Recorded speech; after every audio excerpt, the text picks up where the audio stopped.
It won't be the same if you don't do that one thing, Joe. We don't know what that one thing is, Mark, but it's going to make us sound smart. Yeah.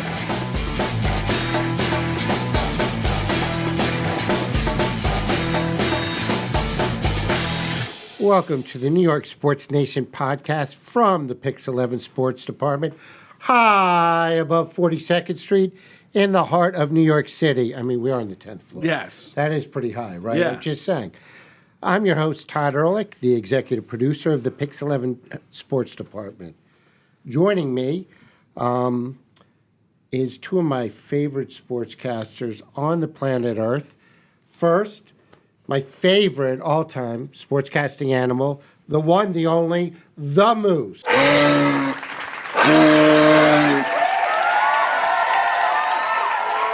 Oh, Todd, thank you. I appreciate that. Good to see you as well. Good to see you, Mark. I love that smiling face. And then one of my other all-time favorites, the guy's well above average. He's no average Joe. You know him from New York Sports Nation. You know him from Big Apple Ball. You know him from the New York Blitz. You know him from everything. The Neighborhood Deli. Hopefully the podcast. Joe Masseri.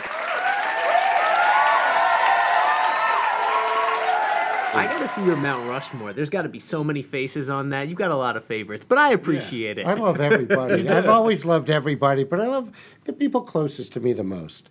Later in the show, we'll be joined by two people that I also love. Kerry Kittles and John Wallace drop a little knowledge on the Nets, take a look back at the Cleveland playing game, look ahead to how they're going to fare against the Celtics. You're not going to want to miss that. Quick promo part of the show. Sunday night, 11 o'clock, the great Charles Oakley will join us on the Oak Tree. He's always fun, always opinionated, never shy. Set your DVR, Channel 11 at 11 o'clock Sunday night. And you know what? Feel free if you want to. Review us, rate us on Spotify. It never hurts. Doesn't even take that long. Subscribe, all that good stuff. All that stuff, just do it. The first thing I want to start with is we're very, very, very lucky that we work in the toy store, that we work in the sports department. I know none of the three of us ever take that for granted. We spend all day talking about sports. But tragedy hit our city with the subway shooting, and it was half a mile from where the Nets practice and play. 23 people were injured in the shooting, the 36th Street station in Sunset Park, Brooklyn.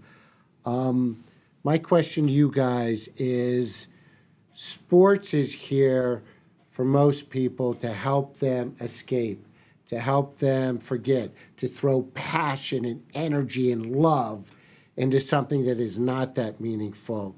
Do you guys feel like having the game in Brooklyn honored the people and the families of the people that were injured and was the appropriate thing to do? Or do you guys feel like it would have been more appropriate not to play to honor these people? Yeah, I thought it was the right call to play the game, the playing game on Tuesday night in Brooklyn, the Nets and Cavs, which the Nets went on to win 115-108 and advance that opening round where they'll take on the Boston Celtics.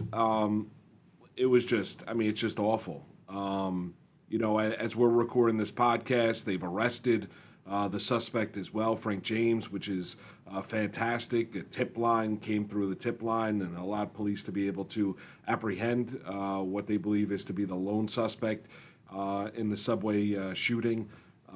It's just terrible. There's no other ways to put it. As you mentioned, Todd, listen, sports for a lot of people, in the grand scheme of things, is kind of a distraction. It takes you away. Whether it be the mundaneness of life, whether it be the trials and tribulations, whether it be the stress of life, you're able to kind of fall into it like a book or a movie, whatever it might be, and it's a sort of escapism. We, to varying degrees, have obviously made it our careers, whether it be off the air or whether it be on the air, because we love sports and love delivering it so much, whether it be radio, whether it be TV, whether it be this podcast. to help people kind of, take it all in. And we've made it our life. So, yeah, I think, anytime you see that, it puts sports into the proper perspective. We're passionate about what we do. That's allowed us to have the success that we have had in our careers. But I also have the understanding of really kind of in the grand scheme of things, how unimportant sports can be.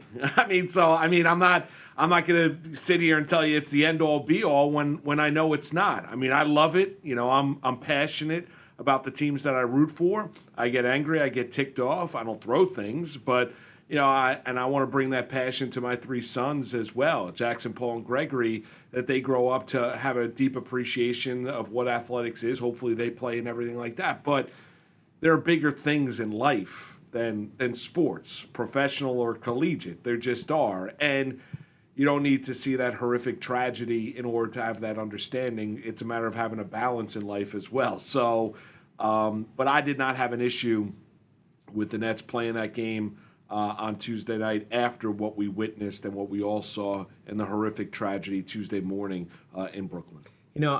Especially with basketball, I think we've seen so many times the way fans treat players and that separation, and it's not always the best, right? And I think that in moments like this, it just reminds us of the humanity that exists. And, right, we want to use this as a cohesive moment.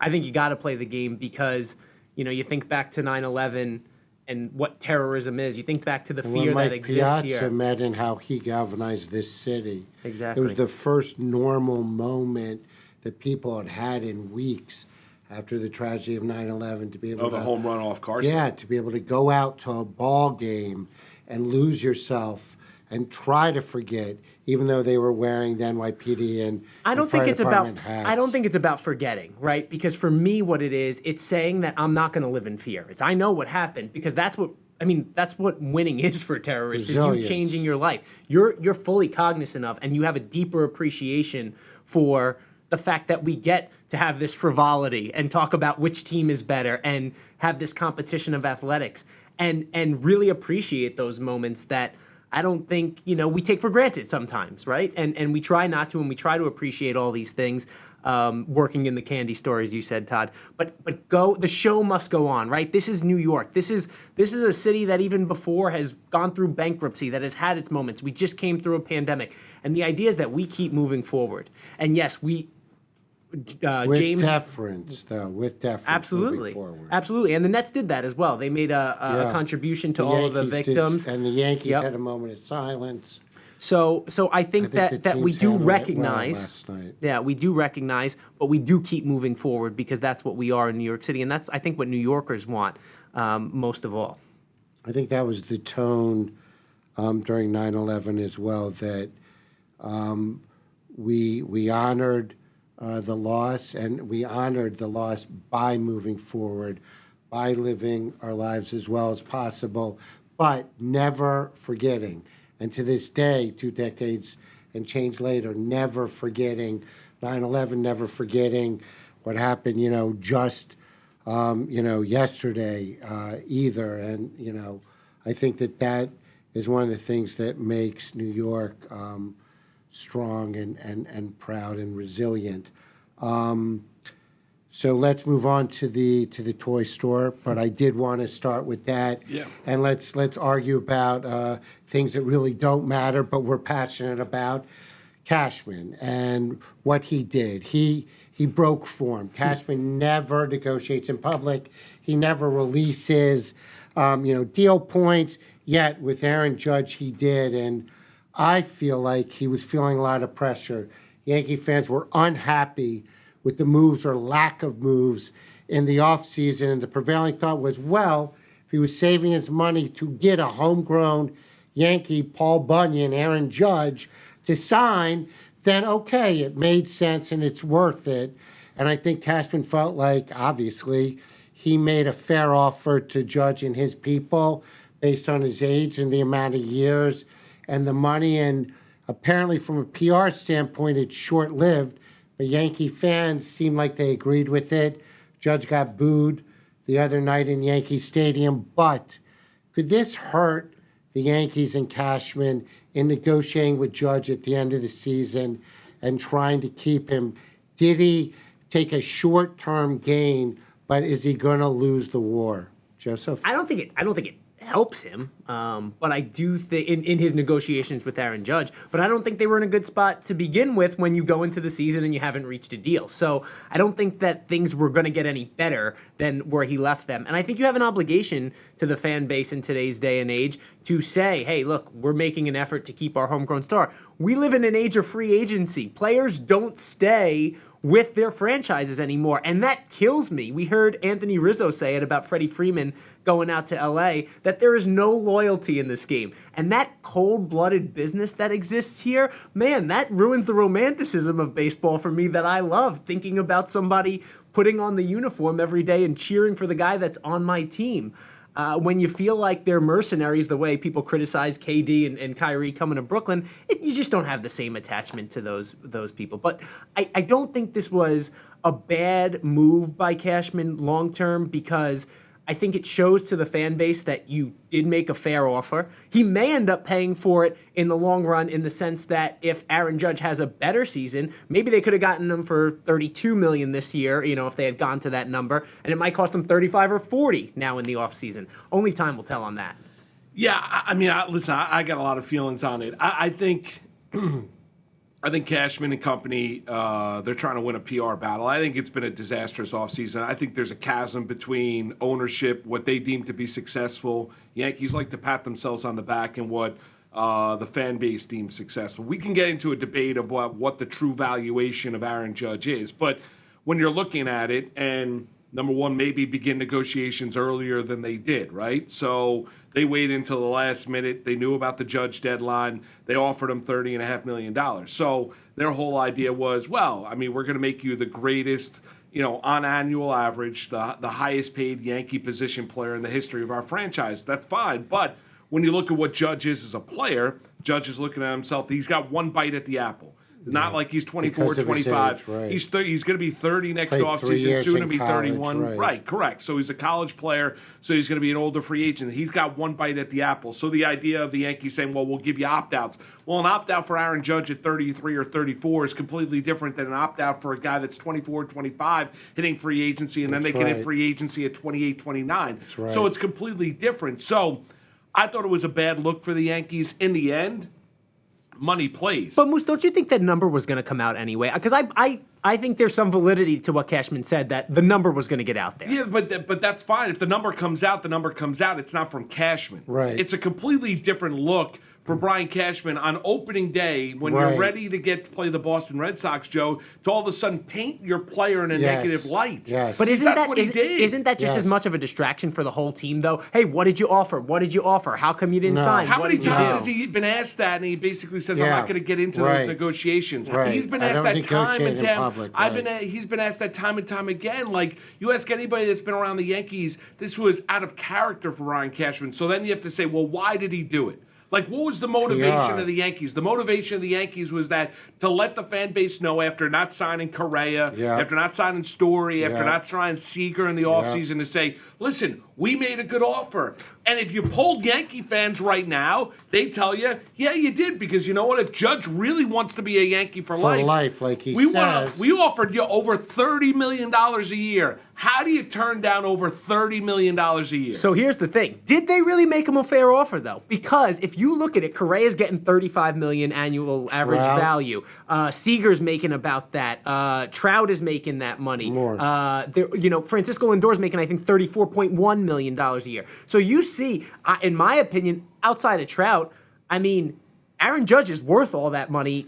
I would have given him 35. Go to 35 for that. And now you're talking about that's an extra over the life of 7 years, $35 million. But you got your guy locked up and you're done. The Yankees didn't go to that for Seager. They didn't go to that for Correa. Now, maybe they never were going to, but not for your own.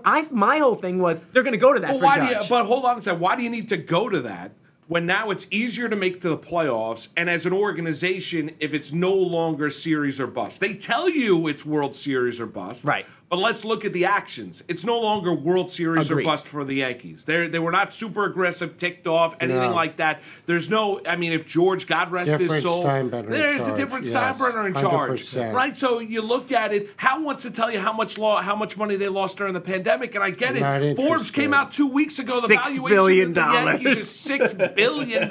With a Dr. big- Evil Pinky. Right. If Al put them up for, they'd sell for $7.5, $8 billion. I mean, they've got the Yes Network. You got a brand new stadium in the Bronx, which I love the old place more than the new course. place. But still, you look at it's not the same old Yankees. Agreed. And they made it easier. And Hal has said time and he's not cheap. I don't want to make it out to be like Steinbrenner doesn't spend money. No, he they're in the spends money, top of the but there's a payroll of the point. MLB. The Yankees, the Dodgers are what the Yankees used to be. Yes, You and the mentioned Mets. about Right, the and the- Mets. now, yes. Right, Cohen, right down in Port St. Right. Lucie saying, I'm willing to spend $290 million Right, or and pay more. it, right. I don't care. You know what? He's worth $16 billion with a B. But a you big- asked why. Why go to 35, right, if you're going to make the playoffs? The reason is because while you wouldn't go to 35 for those other guys, Aaron Judge is your guy. And that is a sign of commitment to him. Like, hey, we didn't go for Correa. We didn't do that. And not to mention, Garrett Cole's making that. Guy plays once every 5 days. I know pitchers, are more valuable in the playoffs.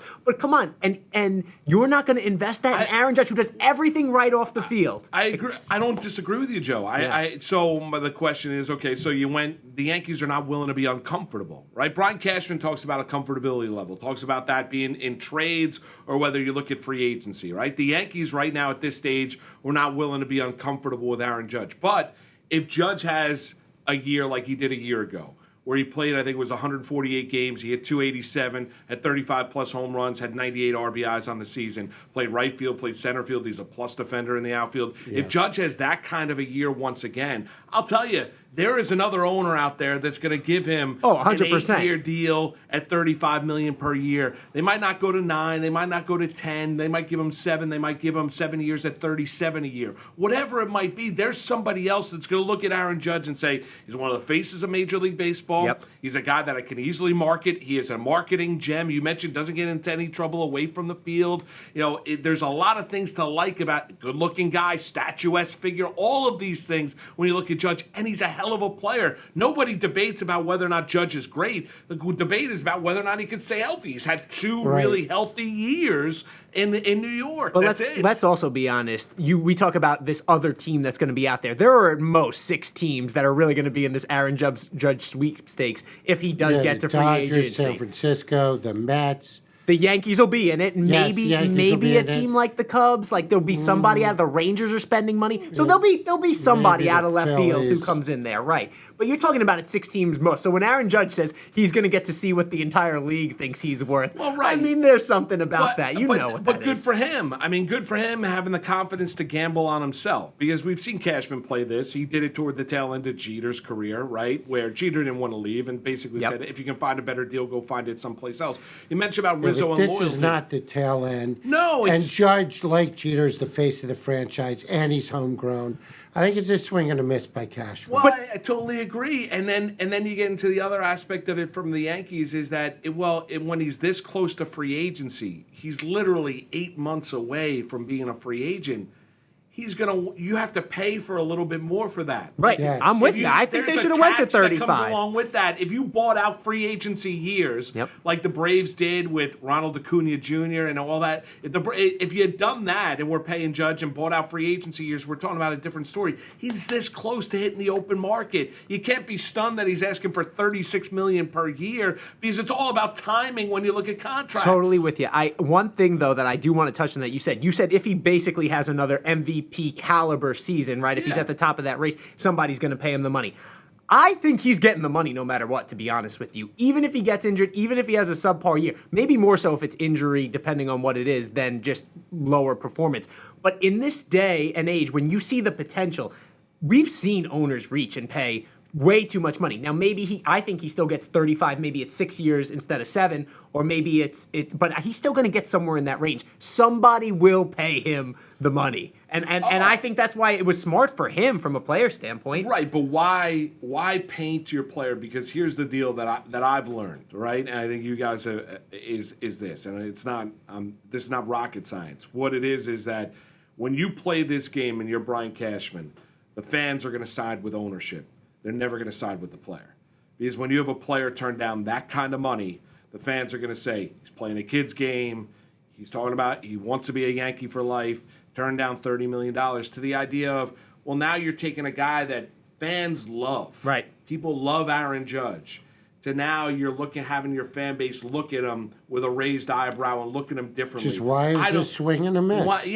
The motivation to me there of making Short-term it, even if game, like I even if said. it comes out, and eventually it does come out, it doesn't come out from the mouth of Brian Yes. Cashman. But Exactly. doesn't that matter then? Because you talk about he says he wants to play here for his whole career and how cool that would be. Does he really though? If he's not, because if he did, do you give a little bit of a hometown discount? Should we expect that from players? But why should he give a discount? LeMahieu I mean, gave a $30 million Hold on a second, is not much of a discount. But LeMahieu gave a discount. Well- They signed him 6 years, $90 million because he was dying to be a Yankee. Right. Aaron Judge is realizing and saying, "Listen, I want to get paid."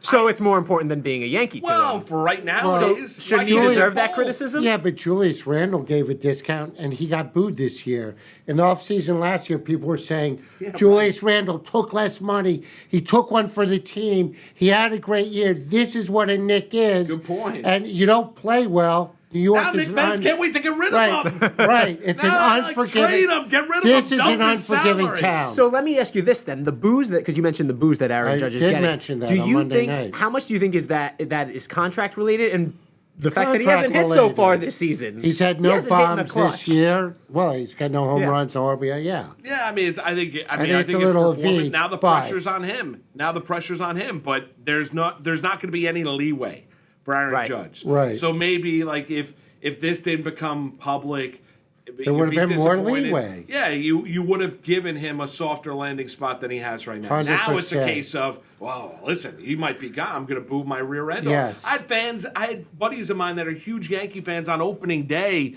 texted me when that came out because I was off that day. Joe, you were here at Picks and everything. When Cashman had that presser, I had fans of me saying if I was at the stadium, I'd boo his rear end off.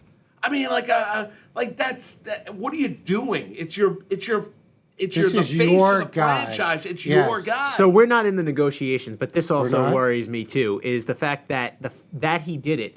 Maybe these went sour. These went really sour in there because Judge said he was disappointed, and maybe he knows he's not re-signing here. So what's the point in that? And if that's the case, I mean, what are the chances, Moose, you think they end up moving Judge at the trade deadline if things aren't going the way they expect to this Be a season? tough move. Well, I think a couple things come into fold. Number one, the value of the player because he's going to hit free agency. Right. Unless you're trading him to a place that's going to sign him to a long-term deal or he's like or a willing to place sign that's on him. the verge of a World Right, Series. whatever if it they might need be, it. but you're not going to get the great value back in return. Well, you're better than getting nothing back from in return if he walks in No, free that's agency. true. You're right about that. But where Like are the Harper Yankees? with the Nets. Where are the Yankees in early August? Then it's a dumpster fire of a Right. year. Imagine the Yankees trading the face of their team. No. And with everybody making the playoffs this year, that's the Everybody. problem. They're going to be in Right. it. I mean, aside from the Baltimore Orioles, everyone's Right. allowed in. and the Washington Nationals. Yeah, your team stinks. They're terrible. They really I are. got Soto. I love Speaking, Soto. I do love Soto. Speaking of our team, The Yankees will their- pay him. Yeah, their pitchers, the control is not where it really needs to be, as you saw in the opening series against the Mets. Francisco Lindor was hit in the face with an 89-mile-an-hour fastball. Buck Showalter led the Mets onto the field to stick up for Lindor. Lindor came out in the papers and said, "My team is behind me." Don't you guys think that they would have done that for anybody that was hit in the face? You sure as heck hope so. I mean, I was surprised that they didn't do it the night before when Pete Alonso took one off the shoulder that ricocheted into his face, and he was the third guy who was hit in that game. I mean, look, I don't really get the whole running out of the dugout in baseball anyway these days when you just go to have a nice big conversation and it feels like they're having a powwow. It's a long walk from the bullpen. You know, if you're going to go out there, do something about it is the way I kind of feel about it. Just this whole conversation and showing up. Like, all right, we get that you're upset. You can yell and scream for the dugout. If they're going to go, I'm thinking Jose Bautista, Texas Rangers, you know, back in the day where they were really good. Rougned Odor was involved in that. There were some fisticuffs. But otherwise, I mean, yeah, thank God Buck Showalter went out there. Because otherwise, I think everybody was going to stay in the dugout, and Francisco Lindor would have been coming up thinking, where the heck am I? And would have only seen the Nationals. Maybe he would have thought he got traded when he woke up from that. It was ridiculous how long it took. Well, I mean, now it's a story of now all of a sudden the Mets are more unified because one of their star players got hit in the face, and all of a sudden now Not they buying came out. it. No, I mean, that's just a natural reaction. Right. Yes. I would hope so. I mean, the Mets have been, up until the point we're taping this podcast on a Wednesday afternoon, the Mets have been hit as a team like 9 or 10 times through the first 7 games. I think they just got hit again. Yeah, I mean, it's just absolutely crazy when you look at it. But yes, I think the Nationals were in the wrong. I understand it was a cold night. Reliever got thrown out of the game, but the idea of now all of a sudden this is such a unified group under Buck, I think it's just a natural reaction. They had enough because your Washington Nationals, Todd, are headhunters. Here's the thing. They're going to the top. As headhunters, they're looking for new owners. The owners are looking to sell. They're like, get me out of here. Right. They just We hired won the a World firm, Series. right. I'm done. 2019 is not that long ago. It feels and now like we're ages terrible. ago at this Feels like point in forever Washington. ago. Yeah, that's for sure. But no, you know what I want to know is how come no Mets pitchers retaliated? Right, like that's the whole thing about leaving the dugout. Nothing happens there. Especially now that they're not batting. Yes. Right. It's not. They got the DH in NL. There's no reason not to. It's not like they're going to get plunked. And not one Mets pitcher stuck up for their guy by Right. saying, you can't hit us 4 times without having, and twice almost in the head, Right. without having some sort of recourse out there. Now, I'm not an eye for an eye, but 4-1, come on, somebody's got to step up and do something. I would agree with that. Baseball etiquette. Yes, I would agree with that. But I'll tell you, on the whole, I think it's going to be a fun summer if you're a Met fan. We'll be talking about it here on this podcast every single week. But I like the way that this team looks. I think Buck's got command of this team. Now they've got to overcome the injuries. Taijuan Walker going on the IL. We'll see if and when Jacob DeGrom does return. The handling of the bullpen, but the lineup looks like it's going to be pretty good, pretty consistent all throughout the year. And I know it's only 2 starts, but let's not sleep on Tyler McGill. No. The guy has Throwing looked 100 miles an hour fantastic. now. Pitch for I'm telling pitch you. with Zach Wheeler. I bet you get good odds on a Cy Young for him now. Probably could. Yeah, That's a good probably bet. really good. That's a good bet, right? That's a good bet. Let's chip in. $3 a piece, That's $10 it. bet. We're That's good. it. We're I going to wonder what the odds are. retire. I'm going to look that up right when we're Yeah, doing look the it up. podcast. I'll split it with you, You Bruce. got it. You got it. So, no, I do think it's going to be a fun summer, and I do think with everyone making the playoffs, we might have a chance to both make the playoffs, talk Subway Series, and have some Yes. fun this year. No doubt. All right. When we come back. The Nets. In the playoffs, after winning in the play-in game. Boom. Durant going to work, rises up again, and that one's good. Back-to-back possessions. Timeout Cleveland. And the Brooklyn Nets will advance into the playoffs. They'll advance as a 7 seed in a matchup with the 2 seed, the Boston Celtics.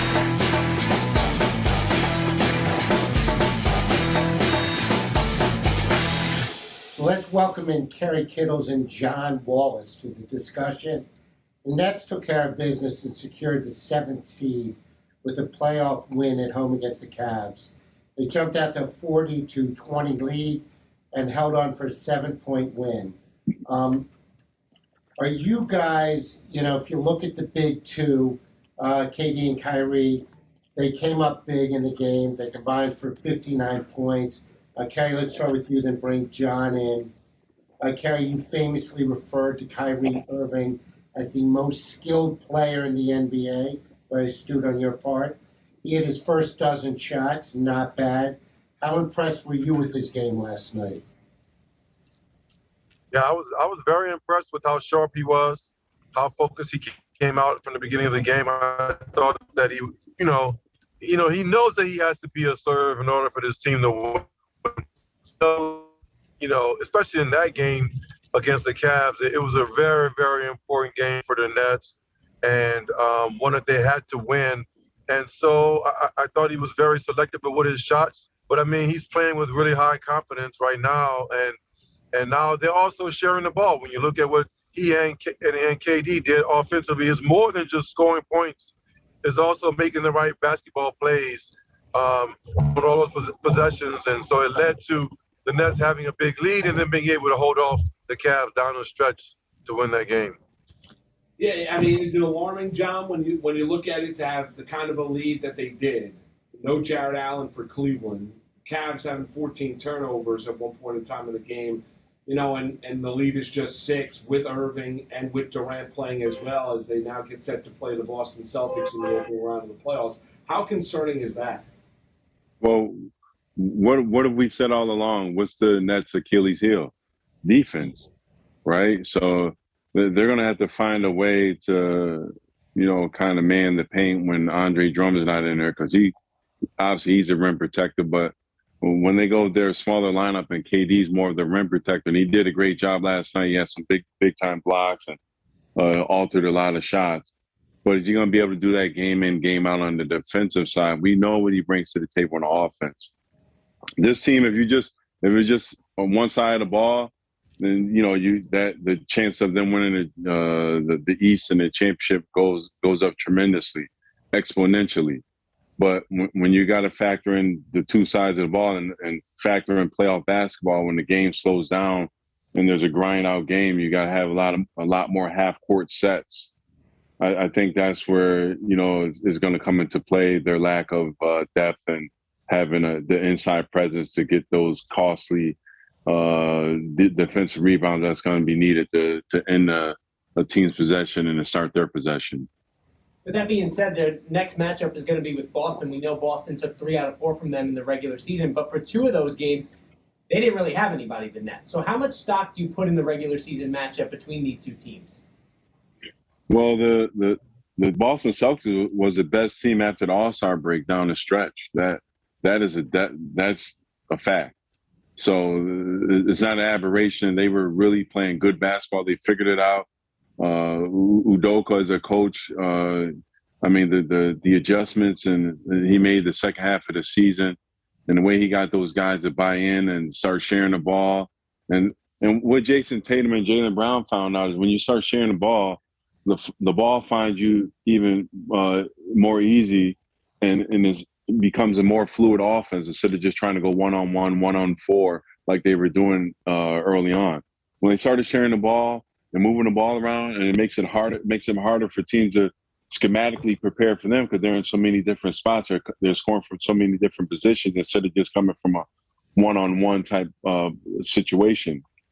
So once they bought into the culture and sharing the ball, and obviously the ball is going to find them more because they're the 2 best players on the team.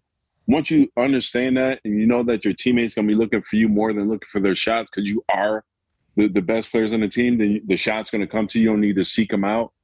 That's when they turn the corner, and they're also the number 1 defensive team in the NBA. So they bought into Udoka's defensive schematics too. So the Boston Celtics is going to be a tough out. I know some people are picking the Brooklyn Nets to beat them. That's just going to be a tall order for.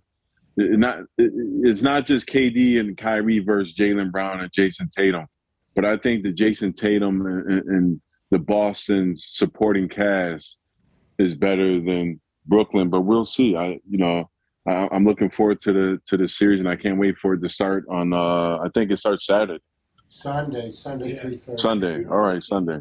Yeah, Kerry, I want to lean into that a little bit. Bruce Brown, after the game last night, was kind of open and honest, bothered KD a little bit with how honest he was. But, without Robert Williams talking about being physical, trying to prevent Tatum from scoring 50 points, how big of a role do you think you're going to look at guys and the physicality down low for the Brooklyn Nets in the series against Boston to be able to take advantage of it with a guy like Andre Drummond? Yeah, Drummond's going to have to do what he did against the Cavs. He's really going to have to present himself on the offensive glass and, defensively clean up a lot of those boards. That's why they brought him in, right? Knowing that he is some sort of inside presence. And so, look, at the end of the day, this is going to be a perimeter.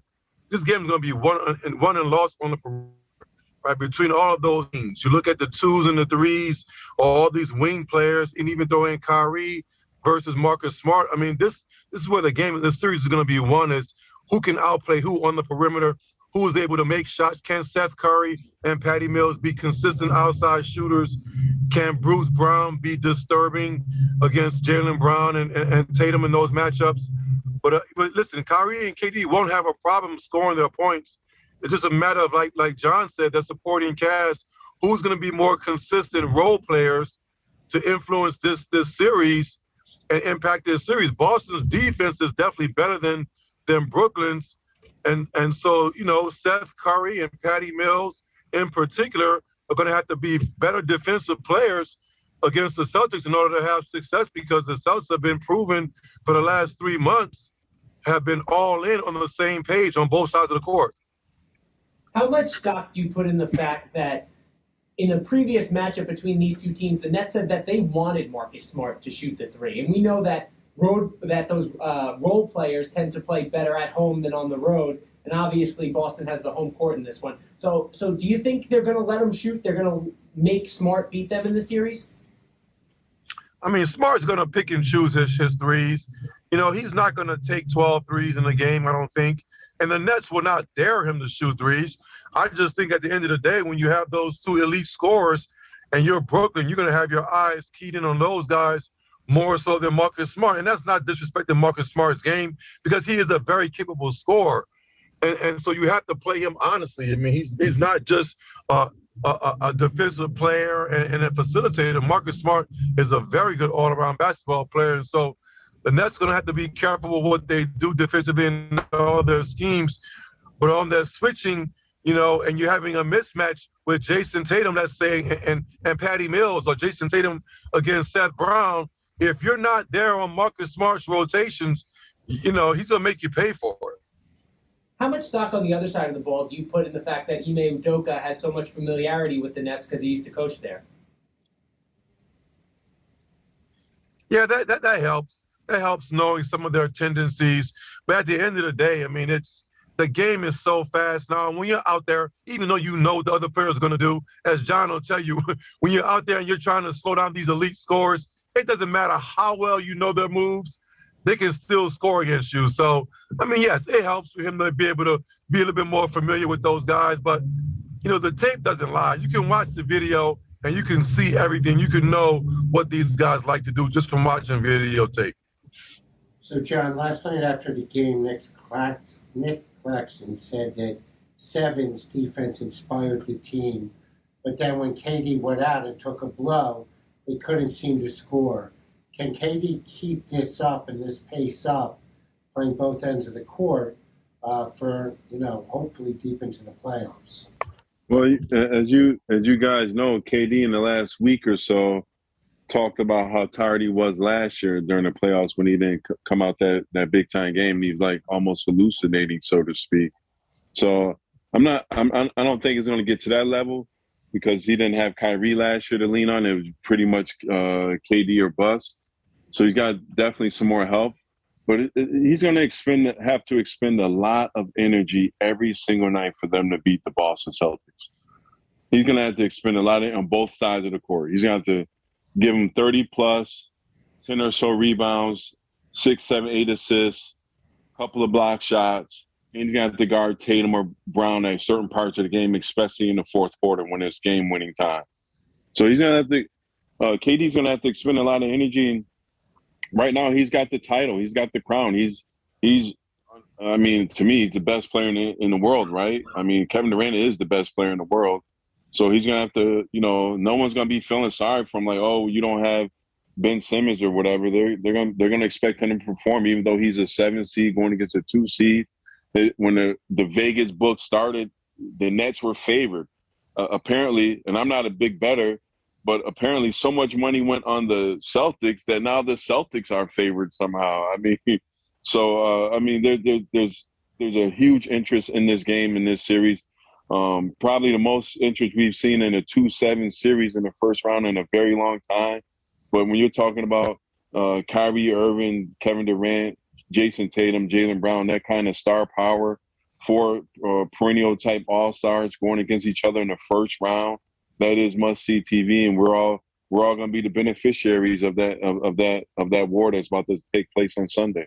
Yeah, and John, not only are, when you look at how great the players are that are in this, but also the history. I'm sure for Brown and Tatum and some of those Celtic teammates, Smart as well, who was up there with Kyrie Irving, they would like nothing better than to eliminate Irving and move on to the next round because of everything that happened up in Boston when Irving was a Celtic. No doubt. And Kerry will tell you, you search and you look for things that kind of slight at you, right? And you use that as extra fuel, bulletin board material, whatever you want to call it.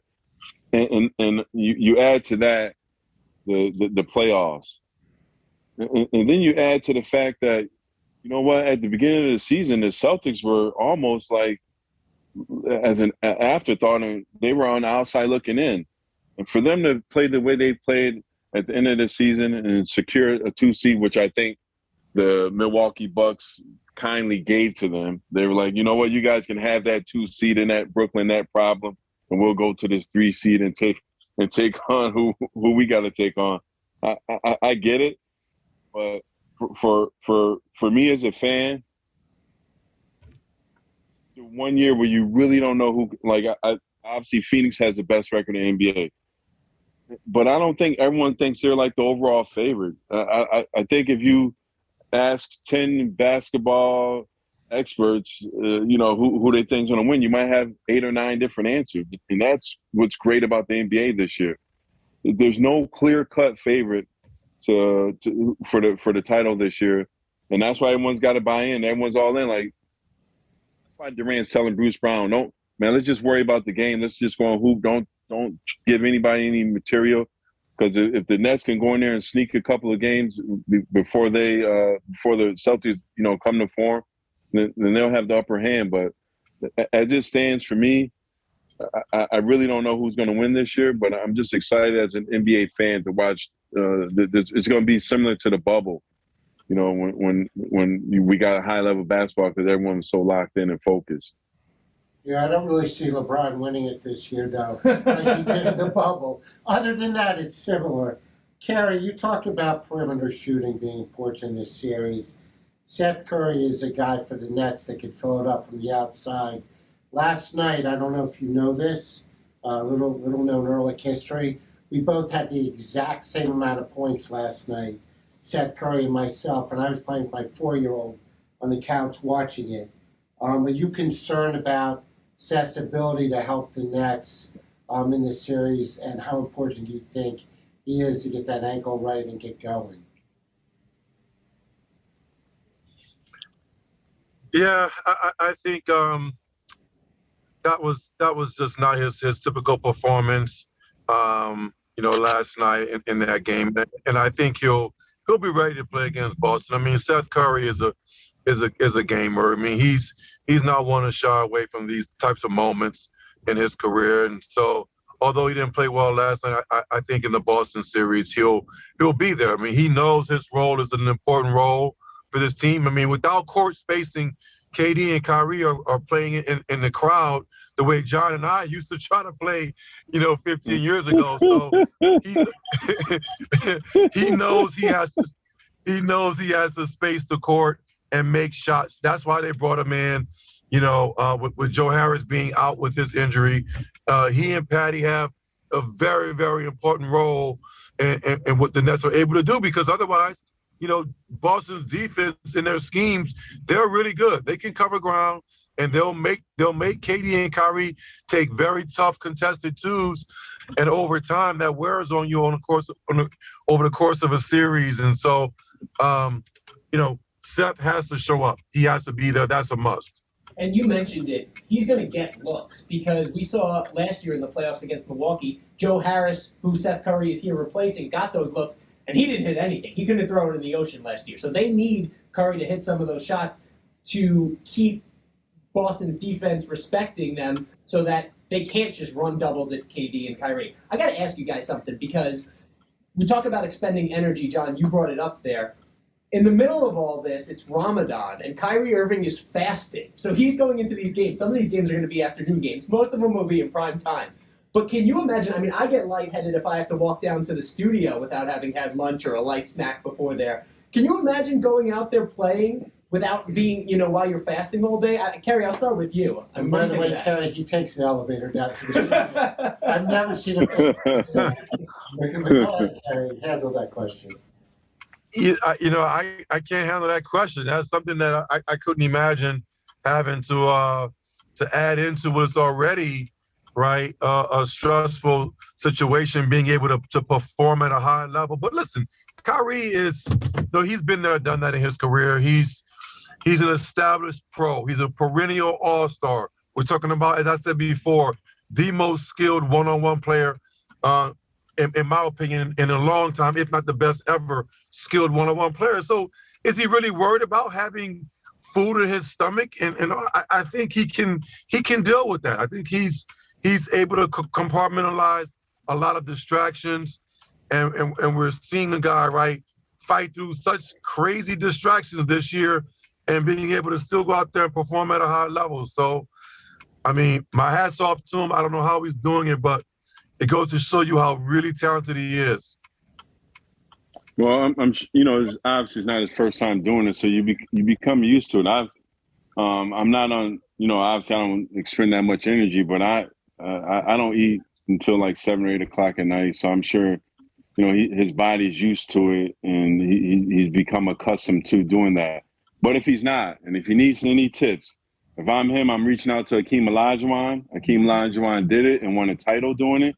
So if I was him, I'd reach out to the Dream Shaker himself and see how he was able to withstand going through Ramadan and playing in the NBA playoffs and finals and all that stuff when Akeem did it back in the day. But like Kerry said, he's in tremendous shape. So once your body's in shape, then and the game is 90% mental, if not more. So once you're mentally, and he was so focused last night, came out, hit his first 12 shots. So he's mentally engaged. He's there. He's locked in. Study, film, all that. He's locked in. And when you're so locked in and you're so mentally focused, you don't even worry about that you haven't eaten it because you eat later. That's kind of what Hakeem used to say back in the day. He was so focused that he even played better sometimes because he was just so focused. He had to, be even more mentally sharp because of what he might be lacking in physicality in terms of being able to go to that reserve energy tank that you normally can go to. John, I wanted to ask you, I'll wait for this series for just a second because the Knicks season came to an end. You saw Obi have 42, triple-double from IQ, but, before the game, you heard from Leon Rose for the first time in a long time. You know that organization better than anybody. I'm curious, what did you make of what Leon had to say?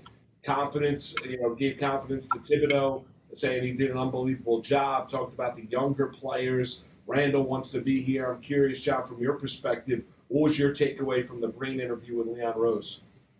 I thought it was perfect in terms he came out and put out a lot of fires and a lot of questions that people were lingering. And, he came out and supported Randall. And I mean, like I said all along, like when people are talking about could you possibly trade him, the players that you could trade him for, those teams aren't getting rid of those players. At the end of the day, Julius Randle averaged 20, 10, and 5. Those are really good numbers, really good numbers. Now you just got to figure out a way to turn those numbers into victories and to turn the whole situation around that kind of went awry this year. He had great last year was incredible, most improved player, all-star. So it's within him. You just got to find that again, and Leon coming out in support of Tibbs because Tibbs puts that work in. And Tibbs was the coach of the year last year. So, I mean, he's just 1 year removed from that. And I'm looking forward to those guys having a tremendous off season. And hopefully they're able to find, that lead point guard that the Knicks have been searching for a while. That makes the game easier for everyone. And once you have that, it definitely could turn everything else around. Kerry would tell you, because Kerry was in New Jersey before Jason Kidd came, right? And then once Jason Kidd came, it just made the game easier for everyone, let alone they went to the finals and stuff.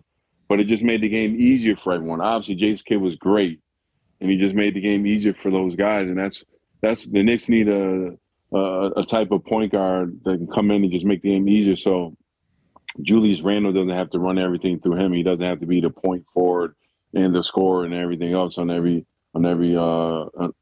single night. So I'm looking forward to some of the off-season moves the Knicks are going to make. And I know that Coach Tibbs and those guys are going to put in the necessary work in the off season to make those improvements and to make sure that this year was an aberration and the year before was what the Knicks really are in terms of a playoff team. So moving back to the playoffs and the playoff team, the Brooklyn Nets. So I was watching a video this week that we shot out at practice, and Ben Simmons looked good. He was running. He was doing a lot of high forward and backward with high knee kicks, and there was no hitch in his giddy up. Kerry, what are you hearing? Nash said it was possible that he would play.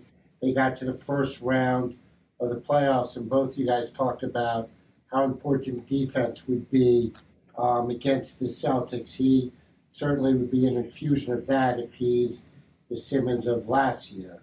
Kerry, what are you hearing about the possibility of seeing him against Boston?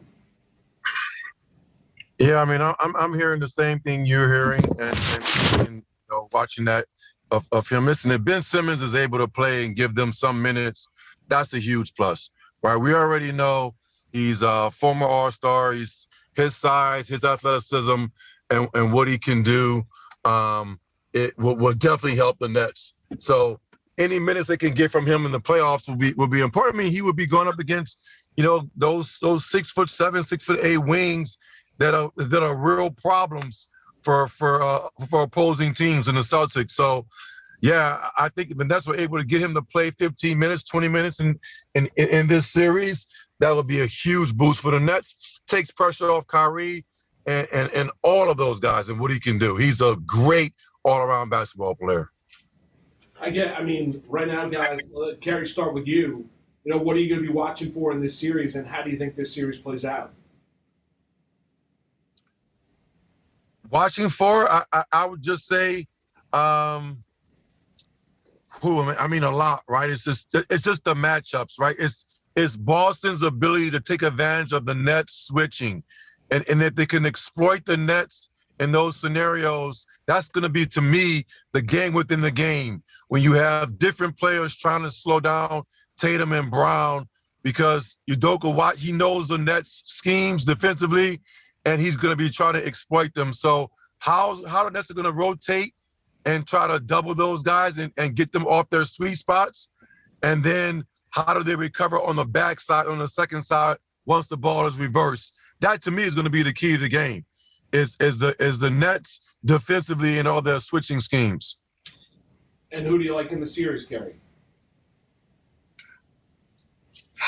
I have to go with Boston. I mean, obviously, I would love to say the Nets, but Boston has been rock solid for months, guys, and there's just too many inconsistencies with the Nets. We've seen the Nets play great in quarters and halves. We've seen them give up big leads, and we've seen guys just not show up. And there's just so much pressure on two guys to dominate a very, very, very good team that's peaked at the right time. In a 7-game series, you have to go with consistency. And to me, that's why I will pick the Celtics. Can the Nets challenge them in this series? Absolutely. Absolutely. And they most definitely will challenge the Celtics. But, I mean, it's hard to pick the Nets over the Celtics when the Celtics have displayed week after week, month after month, true, consistent, dominant basketball on both sides of the court. I have to go with the Celtics in this series. I'm sorry. John, how about you? Well, Kerry hit on the key. For me, is the momentum that the Celtics have going into the playoffs. And when I think of the end of the season, I think about that big game that Kevin Durant had. He had 55 points, and they lost.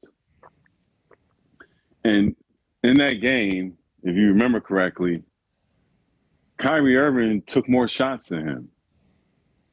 I think he had 31 points on 32 shots. And it was just like, when a guy's rolling like that, you got to just feed him. And for me, that was just an alarming time in the season, as like when a guy has 55 points, you're supposed to win that game. And the fact that the Hawks beat them, and it was a big game, in terms of seeding, so it was an important game. When they lost that game, I was just like, you know what? This year, they don't have enough. And you got to say that Ben Simmons is not going to play right now as it stands. But if he plays, obviously it changes everything. But without Ben Simmons, I'm going Boston Celtics all day. If you add Ben Simmons, then that changes a little bit because now KD and Ben Simmons can match up on their two best offensive players, and in that situation, I like the Brooklyn Nets. So, but without Ben Simmons, I'm going Boston Celtics all day. I think they got the momentum. I think they're playing really good basketball. So I'm going Boston Celtics. So Mark and Joe, your predictions, and then we're out of here. I like Boston. I think Brown Tatum, they get revenge on Kyrie. I think the lack of defense, the inconsistency with the defense is going to come back to haunt them. I just think asking Durant and Irving to do everything that they need to do over the course of a long series to be what I think is probably a better team right now in Boston. I just don't see that happening. I like the Celtics. Joseph? I think the Nets are the healthiest they've been right now. When you look at that game in Atlanta, I agree with you, John, 100%, but I don't think they had Bruce Brown, Seth Curry, or Goran Dragic for that. They're all going to play in this series. They're going to give it their all. I think the Nets coasted a little bit through the regular season, waiting to get to the playoffs. They're here now. I think they assert themselves. Let's not forget, Jaylen Brown and Jason Tatum are on the Celtics because of that Nets trade back in the day. I think that still has some feeling within the organization. They're going to really want to win this series. I'm going to close with this. I think the fact that Kyrie didn't start the season playing and then only played road games, I think he's rested. I think he's going to be fired up to show the Celtics and Celtic fans who he is. As always, I go with the home team. Nets win in 6. They win at home.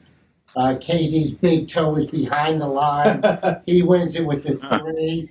And I want to thank John and Kerry so much for joining us as they always do. I want to thank Mark and Joe and everybody for listening. And don't forget to watch Charles Oakley Sunday night on New York Sports Nation, 11 o'clock here on WPIX. I appreciate all you guys. I appreciate the listening. Talk to you then. Kerry, we're John, a minute thank late. you. Sorry, See you bud. guys.